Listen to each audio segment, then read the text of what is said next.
Good evening.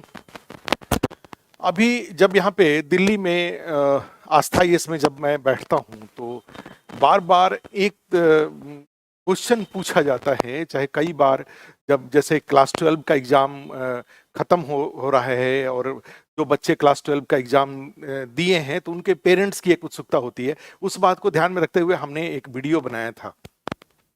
उसके बाद एक नए तरह की उत्सुकता यहाँ पे आई कि भाई जो बच्चा जो बीपीएससी का एग्जाम अगर कोई बच्चा देना चाहता है तो उसके लिए एग्जाम का पैटर्न क्या है, एक तो ये। दूसरा, अभी इमीडिएट कुछ ऐसे लोग जो कि बीपीएससी के बारे में अभी उनको ध्यान आया है, चाहे सरकारी नौकरियों में हैं या फिर उन्होंने किसी का देखा देखी, उनका कोई मित्र है, कोई रिलेटिव है, वो क्वालिफाई कर गए हैं। कई अधिकारी हैं जिनकी वाइफ घर में है और वो टैलेंटेड हैं, वो पोटेंशियल हैं और उनको लगता है कि अगर वो बीपीएससी की तैयारी करें तो उनका बीपीएससी में सिलेक्शन हो जाएगा, तो हस्बैंड वाइफ दोनों बिहार में सेवारत रहेंगे, तो एक शहर में उनका पोस्टिंग में उनका मिल सकता है। तो एक ग्रुप ऐसा भी होता है। दूसरा, एक टीचर्स के एग्जाम में जो लोग सिलेक्टेड हैं उनका कई बार जो जो उनकी चॉइस है उससे हटके बड़े सारी कठिनाइयां वो झेल रहे हैं पोस्टिंग को लेकर के। तो ऐसी स्थिति में कई सारा ग्रुप है जो कि बीपीएससी के बारे में अच्छे से नहीं जानता है और प्लस साथ में बीपीएससी का एग्जाम अगर देना चाहे तो सबसे पहला एग्जाम उसके लिए क्या, उनके लिए क्या होगा हो सकता है। ठीक है, तो इस तरह के कई सारे क्वेरीज यहाँ पे देखने को मिलते हैं। तो इसलिए मैंने सोचा कि दो पार्ट में, एक तो एलिजिबिलिटी को लेकर के और दूसरा जो इमीडिएट ऑप्शन क्या है बीपीएससी के संदर्भ में, जैसे बीपीएससी 70 की बात कर रहा हूँ। और फिर जो लोग पहले से तैयारी कर रहे हैं बीपीएससी 70 का, उनकी तैयारी अभी तक कहाँ तक पहुंची है। कि 30 सितंबर का डेट पीटी का फिक्स है, नोटिफिकेशन आ जाएगा, वैकेंसीज भी काफ़ी अच्छे रहने की संभावना है और उसमें एक ब्लॉक एजुकेशन ऑफिसर वाला पोस्ट है, उसके भी शामिल होने की संभावना है, जिसमें कि एज रिलैक्सेशन वाली बातें की जाती हैं जो कि पहले के वीडियो में हमने बता रखा है।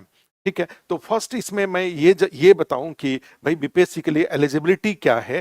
तो एक इसमें एजुकेशनल एलिजिबिलिटी है, ग्रेजुएशन होना चाहिए, मान्यता प्राप्त किसी भी संस्था से, चाहे वो टेक्निकल इंस्टीट्यूशन हो, चाहे वो रेगुलर यूनिवर्सिटी का हो, ग्रेजुएशन स्नातक की डिग्री हो या इक्विवेलेंट टू ग्रेजुएट हो।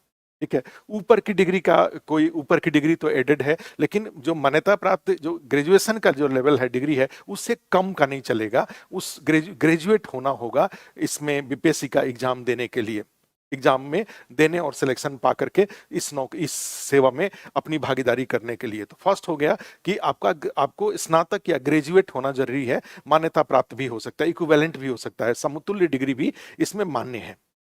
तो सेकंड है कि भाई एज, कौन इसमें शामिल हो सकते हैं। तो बीपीएससी के एग्जाम के लिए जो नॉर्मल एज है वो 20 साल से 37 साल का है और उसमें फिर जो कुछ अन्य जो श्रेणी है, एससी एसटी का, ओबीसी का, उसमें कुछ एज रिलैक्सेशन भी दिया हुआ है। ठीक है, तो इसमें 20 से 37 साल को ये। थर्ड इसमें है कि भाई इसमें अगर मैं मेरे पास ग्रेजुएशन का डिग्री है, मैं एज का जो एलिजिबिलिटी है उसको भी पूरा करता हूं, तो ये एग्जाम कैसा होता है। उसका जवाब इसमें यह आता है कि भाई आप तीन इसमें एग्जाम होते हैं, प्रीलिम्स का, मेंस का और इंटरव्यू का। जो प्रीलिम्स का एग्जाम होता है वो ऑब्जेक्टिव नेचर का होता है और उसका सिर्फ एक ही पेपर होता है और उसमें 150 क्वेश्चन शामिल किए जाते हैं। और उस 150 क्वेश्चन का जो जीएस का एक पेपर होता है वो 30 सितंबर को भी, अभी जो इमीडिएट एग्जाम है वो बीपीएससी 70 का एग्जाम है और उसके लिए डेट क्लियर है, 30 सितंबर को एग्जाम होगा, 2 घंटे का एग्जाम होगा। उस 2 घंटे में 150 क्वेश्चन होंगे और वो 150 क्वेश्चन मल्टीपल चॉइस के क्वेश्चन होंगे वो, और 8 सेक्शन से ये क्वेश्चन शामिल किए जाएंगे जो जनरली क्लास 10 के लेवल का सिलेबस एक तरह से माना जा सकता है। जैसे एग्जाम्पल ग्रुप में कौन कौन से 8 सेक्शन होंगे, उसमें हिस्ट्री, इकोनॉमी, पॉलिटी, ज्योग्राफी, ये 4 ह्यूमैनिटीज के हो गए। उसके बाद साइंस 5 हो गया, बिहार स्पेशल 6 हो गया, करंट अफेयर 7 हो गया और मैथ और रीजनिंग 8 सेक्शन से क्वेश्चन। और निश्चित रूप से इस 8 सेक्शन में सबसे ज्यादा वेटेज जो बीपीएससी के पेपर में होता है वो हिस्ट्री और साइंस का होता है। उसके बाद ज्योग्राफी का, पॉलिटी, इकोनॉमी के क्वेश्चन 10-10 के आसपास होते हैं। जो बिहार स्पेशल के क्वेश्चन है वो 15 से 20 क्वेश्चन होते हैं। मैथ रीजनिंग के भी 10 क्वेश्चन होते हैं। करंट अफेयर्स के क्वेश्चन भी 15 से 20 के आसपास हो सकता है। तो इस तरीके से एक 150 का पेपर होगा, 2 घंटे में उस एग्जाम को आपको देना होगा और उसमें निगेटिव मार्किंग होता है। सही गलत करेंगे तो 1/3 का निगेटिव मार्किंग इसमें है। ठीक है, तो अब इसमें आता है कि वन थर्ड का ही निगेटिव मार्किंग है। मैं थोड़ा कंफ्यूज यहाँ पे हो रहा हूँ, लेकिन आप इसको एक बार फिर से चेक कर लीजिएगा, लेकिन निगेटिव मार्किंग इसमें है। अब अगला इसमें आता है कि भाई कितना क्वेश्चन एक कैंडिडेट करें। जनरली इसका कट ऑफ आगे पीछे होता रहा है और ये नेट पर अवेलेबल है कि बीपीएससी 63 में कितना था, 64 में, 67 में, 69 में कितना पीटी का कट ऑफ गया है। जो लेकिन जो लास्ट जो पीटी का कट ऑफ गया है 69th का, वो 91 कट ऑफ गया है जनरल कैटेगरी का। और उसके अकॉर्डिंग, ठीक है, उसमें उसके पहले के जो एग्जाम होते थे उसमें ई ऑप्शन के साथ एग्जाम होता था और उस कारण से बच्चों को काफी कठिनाई होती थी। बीपीएससी ने ई ऑप्शन को हटा करके एबीसीडी 4 ऑप्शन के साथ ही क्वेश्चन दिया। निगेटिव मार्किंग का वेटेज उस कारण से थोड़े बढ़ गए। अब उसके बाद 91 कट ऑफ गया था पिछली बार, उससे ज्यादा होना चाहिए किसी कैंडिडेट को। कोई भी जनरल कैटेगरी की बात करूं और उसके अकॉर्डिंग ही ओबीसी का, ईबीसी का, महिलाओं के लिए एससी एसटी, ये सारे जो फिजिकली चैलेंज्ड होते हैं, पीएच कैटेगरी होता है, ये सबका कट ऑफ फिर उसके अकॉर्डिंग ही होता है। अब उसमें मेरा मानना ये है कि पीटी की तैयारी इस तरीके से की जाए जिससे कि जो कट ऑफ है उससे 10 12 15 क्वेश्चन अधिक आप सही करें। क्यों? इसका फायदा ये होगा कि 30 सितंबर को बीपीएससी 70 की बात करूं तो जो क्लास 12 वाले लोग हैं, जो आने वाले दिनों में जो ग्रेजुएशन करने के बाद जो बीपीएससी का, उनके लिए बीपीएससी 70 नहीं है, लेकिन जिनको बीपीएससी 70 देना है, जो उनकी एलिजिबिलिटी को पूरा करते हैं, उनके लिए है कि भाई वो 10-15 क्वेश्चन ज्यादा सही करें, पीटी की इतनी रिगरस तैयारी करें। पेपर का लेवल बिल्कुल मॉडरेट लेवल होता है, बहुत डिफिकल्ट लेवल नहीं होता है। हाँ, 69 में जरूर कुछ क्वेश्चन, करीब 25-25 क्वेश्चन ऐसे थे जिसमें कि स्टेटमेंट बेस्ड क्वेश्चन थे वो, और बीपीएससी के जो एग्जाम देने वाले लोग थे उनका मानना था कि ऐसे क्वेश्चन ये डिफिकल्ट थे। लेकिन वो 150 में 25 से 30 क्वेश्चन ही थे, 25 ही क्वेश्चन थे, उसे मैंने गिनती भी किया था, 25 क्वेश्चन थे। 125 क्वेश्चन अभी भी एबीसीडी वाले 4 ऑप्शन स्टेटमेंट और 4 ऑप्शन वाले थे। ठीक है, तो उस 125 क्वेश्चन में से अगर मैं 100 सही कर लेता हूं तो क्वालिफाई हो जाता है पीटी आराम से।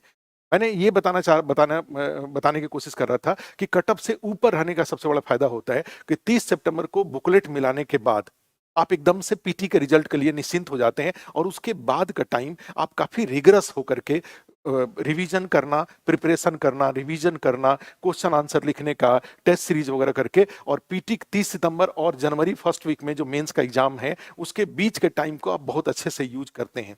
अदरवाइज अगर कट ऑफ के आसपास रह जाते हैं, 2 क्वेश्चन ज्यादा 2 क्वेश्चन कम, इस तरीके से, तो पीटी का रिजल्ट आने तक का जो टाइम होता है वो टाइम फिर दुविधा में खत्म हो जाता है। और तब तक पता चला कि जब रिजल्ट आता है तो उसके बाद इतने टाइम नहीं रह पाते हैं कि मेंस का जो चैलेंजेस है उसको आप प्रिपरेशन, रिवीजन और क्वेश्चन आंसर लिखने का काम कर सकें। तो इसलिए पीटी की जो तैयारी है उस पे उसको काफी रिगरस तरीके से करने की जरूरत है। डिफिकल्ट नहीं होता है, लेंदी नहीं, पेपर लेंदी नहीं होता है, डिफिकल्ट नहीं होता है। इसलिए अगर आप अच्छे से पढ़ाई करते हैं तो उसमें 100 क्वेश्चन सही होना कोई बहुत मुश्किल नहीं है।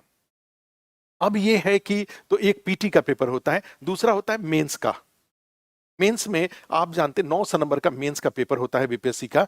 इसमें जो जिसके मार्क्स जोड़े जाते हैं उसमें जीएस के 2 पेपर होते हैं, जीएस पेपर 1, जीएस पेपर 2, और फिर एक एसए का पेपर होता है। बीपीएससी ने ऑप्शनल हटाया जब, तो उसके जगह पे एक एसए का पेपर जोड़ दिया और ऑप्शनल को उन्होंने क्वालिफाइंग रखा है। क्वालिफाइंग मतलब कि 100 में कम 30% मार्क्स अगर उसमें आ जाता है, और वो भी बहुत ईजी होता है, वो कोई सिरदर्द नहीं है, वो आप आराम से जीएस में भी आप जो तैयारी करते हैं, पॉलिटी की तैयारी करते हैं, हिस्ट्री की तैयारी करते हैं, ज्योग्राफी की तैयारी करते हैं, तो उस तैयारी से भी ये ऑप्शनल आप आराम से क्वालिफाई कर जाएंगे। उसके लिए कोई अलग से प्रिपरेशन करने की जरूरत नहीं है।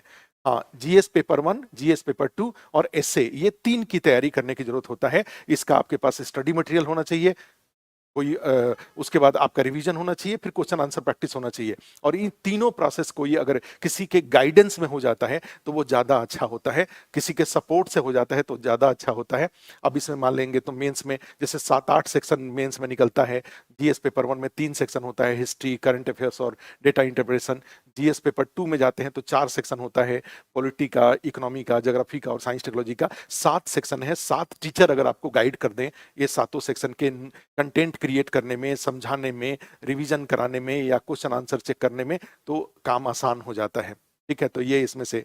और उसके बाद जब मेंस का एग्जाम हो जाता है तो उसमें जनरली 900 में 450, 460, 470, माने 450 प्लस कट ऑफ जा रहा है, 450 से 500 के बीच में। अर्थात इसका सीधा सीधा मीनिंग हुआ कि 50 to 60% के बीच में कट ऑफ जाता है। और अगर आप अच्छे से जो बीपीएससी का जो फोकस एरिया है उस फोकस एरिया को बार बार रिवाइज करें और उसको एक तरह से याद करें और उससे रिलेटेड क्वेश्चन लिखने का अगर प्रैक्टिस करते हैं तो मुझे नहीं लगता है कि आपको 450 प्लस मार्क्स लाने में कोई कठिनाई होगी।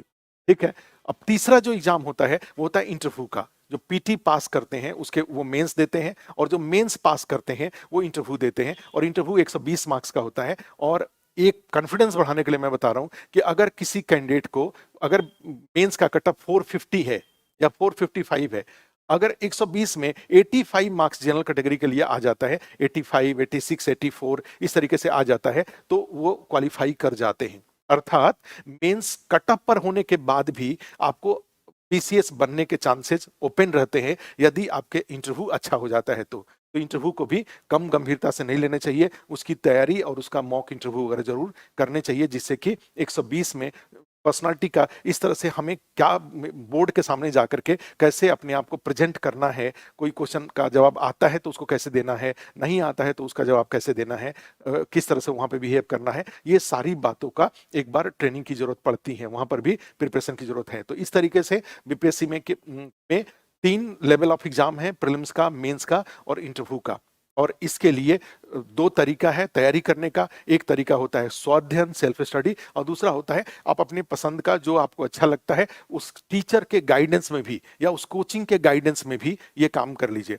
मेरा मानना यह होता है कि कोचिंग का गाइडेंस ले लेना चाहिए। इसलिए ले लेना चाहिए कि एक बच्चा है जो खुद से पीटी के 8 सेक्शन, मेंस के 7 सेक्शन, एसए का इंटरव्यू की तैयारी कर रहा है, और एक दूसरा बच्चा है जिसको कि पीटी के लेवल पे 8 टीचर, मेंस के लेवल पर 7 टीचर, एसए के लेवल पे 4-5 टीचर, ठीक है, इंटरव्यू के लेवल पे कई लोग सब गाइड कर रहे हैं। तो निश्चित रूप से 8, 7, 15 और 8, 7, 15 और प्लस ये 3-4 एसए में पता चला कि 19-20 मॉक इंटरव्यू और इंटरव्यू क्लास, करीब 20 लोगों का, एक बच्चे को 20 लोगों का गाइडेंस है और एक बच्चा खुद से सारे काम कर रहा है। निश्चित रूप से मुझे लगता है कि जिस बच्चे को 20 लोगों का गाइडेंस है और अगर वो गाइडेंस स्टैंडर्ड है, बीपीएससी की जरूरत के अनुसार है, ठीक है, जैसा कि हम लोग यहाँ पे आस्था इसमें प्रयास करते हैं, ठीक है, तो निश्चित रूप से कोचिंग से सहयोग मिलता है। कई बार यूट्यूब पे मैं देखता हूं कि जो लोग सिलेक्टेड हैं वो अपना ओपिनियन उस पर देते हैं। अगर ईमानदारी से हो तो मुझे नहीं लगता है कि उन्होंने अपने तैयारी में कहीं ना कहीं से, चाहे सोशल मीडिया हो, चाहे कहीं का नोट्स हो, या किसी टीचर से गाइडेंस उन्होंने नहीं लिया हो, सिलेक्शन के बाद वो ऐसी बातें बोल देते हैं जो कि बहुत ज़्यादा बच्चों के हित में नहीं होता है। जैसा कि मैंने एग्जाम्पल दिया, अगर आपको लगता है कि ये मैं जो एग्जाम्पल दिया कि एक बच्चा खुद से पीटी का 8 सेक्शन, मेंस का 7 सेक्शन, एसए का इंटरव्यू की तैयारी कर रहा है और एक बच्चे को 20 लोग गाइड कर रहे हैं, ठीक है, और वो गाइडेंस अगर स्टैंडर्ड है और ये 6-8 महीने तक गाइडेंस होता है, तो स्वाभाविक रूप से बच्चा जो जो सेकंड पार्ट मैंने बताया उसमें बच्चे के ज्यादा तेजी से आगे बढ़ने के चांसेस होते हैं। ठीक है, अदरवाइज स्वाध्ययन से भी, बाकी मिसलिनियस जो सुविधाएं बाजार में उपलब्ध हैं उसको सहयोग लेते हुए स्वाध्ययन करने से भी सफलता मिलती है, इस बात से इनकार नहीं किया जा सकता। आपकी जो आपकी इच्छा हो, जैसे जैसे आपको उचित लगता हो वैसा आप कदम जरूर उठाएं। ठीक है।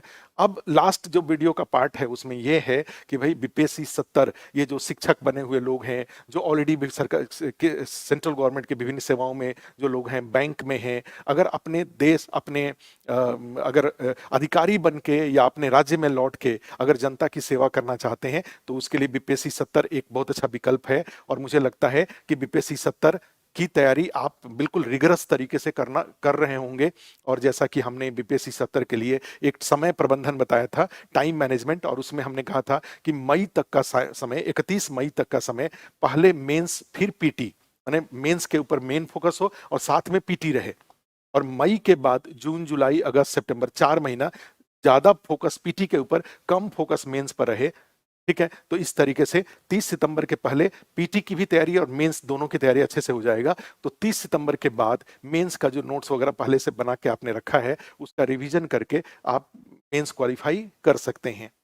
ठीक है, तो इस तरीके से बीपीएससी 70 एक अपॉर्चुनिटी है, गोल्डन अपॉर्चुनिटी है। और जैसा कि बताया जा रहा है कि इसमें इसके पहले के जो बीपीएससी 69 है 68 है, इसकी तुलना में बीपीएससी 70 में ज्यादा पद की संभावना है। प्लस बिहार जो ब्लॉक एजुकेशन अफसर वाला पद है उसके बारे में भी काफी जो सोशल मीडिया है या जो बिहार से रिलेटेड जो भी यूट्यूब चैनल हैं या सब साइट्स हैं उस पर बताए जा रहे हैं। तो खैर ये सब बातें, लेकिन जो ब्लॉक एजुकेशन अफसर की बात है या वैकेंसी को लेकर के, ये सब अभी स्पेकुलेशन के लेवल पर है, अभी इसको पूरी तरह से विश्वसनीय। लेकिन अगर अभी वही बात है कि सोचना है तो निगेटिव सोचने से अच्छा है कि पॉजिटिव सोचें और होप फॉर बेस्ट को ध्यान में रखते हुए बीपीएससी 70 की अच्छे से मेहनत से तैयारी की जाए। इस वीडियो में इतना ही, फिर किसी वीडियो को लेकर के आपके बीच में आएंगे। Thank you.